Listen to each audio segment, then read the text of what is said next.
नमस्कार दोस्तों, आपका स्वागत है हमारे यूट्यूब चैनल स्टडी एक्सप्रेस 24 में।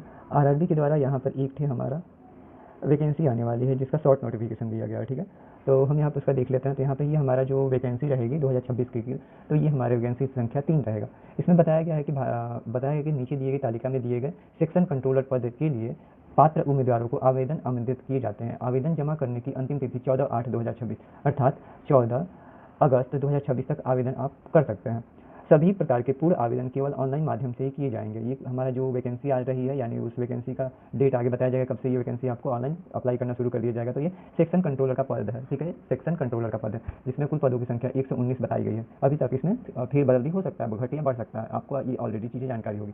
तो हम यहाँ पे अब कुछ डेट्स पे आ जाते हैं। तो आवेदन शुरू होने का जो तिथि है ये 15/7/2026 अर्थात हम बात करें तो 15 जुलाई 2026 से फॉर्म भरना अप्लाई हो जाएगा।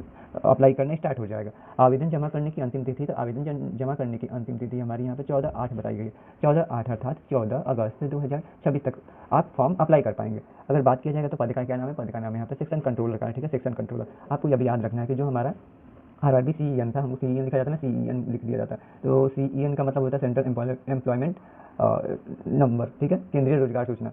यहाँ पे हो ये संख्या 3 है यहाँ पे, और दो ये 2026 का।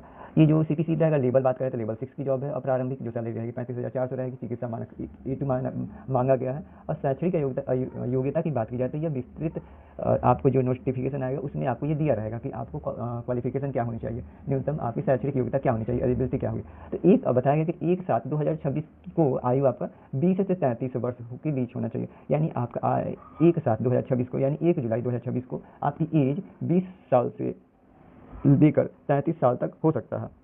इसी के बीच आपका डेटा आपका एज होना चाहिए। ठीक है, अब हम बात करते हैं यहाँ पे कि डिटेल्स की। तो डिटेल्स में यहाँ पे हम चीज़ें हमको डिटेल नोटिफिकेशन आएगा, उसमें चीज़ें आपको विस्तार से बताई जाएंगी।